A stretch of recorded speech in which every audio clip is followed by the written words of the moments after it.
Let's move into our first stories. We're talking about the UAE has welcomed 41 Afghan evacuees, including at-risk rights activists. So, as part of the UAE's humanitarian efforts to host nearly 9,000 Afghan nationals who are on their way to third countries, the UAE has welcomed 41 more Afghan evacuees. So these people are including Afghani girls cycling team and robotics teams, as well as at-risk human rights activists, along with their families.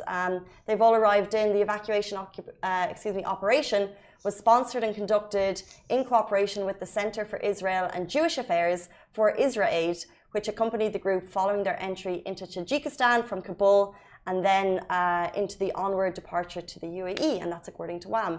So now, while the group are in the UAE, the group, women, girls, and their families will all be hosted at the Emirates Humanitarian City, that's in Abu Dhabi.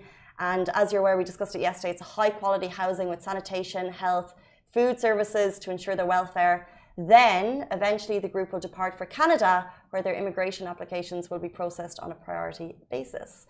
So it's really great to see those images coming through. Actually, if you're watching, the video that we've shared is of His Highness, which we spoke about yesterday during his visit. And the reason I've shared this video is because you can actually get a better idea of what the housing really looks like.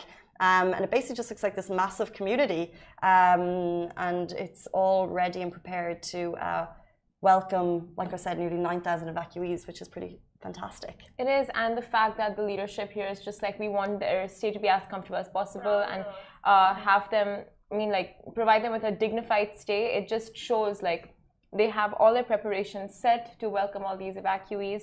So it's brilliant. And yeah, there's so much going on in Afghanistan right now, from protests, women protesting for their rights, to other basic rights, other groups coming up to kind of combat the Taliban. So we will see how that progresses in Afghanistan. I think in total they're looking at the moment 41,000 evacuees, and 9,000 of those are coming through the UAE, which just shows the scale of the efforts that the UAE is putting in.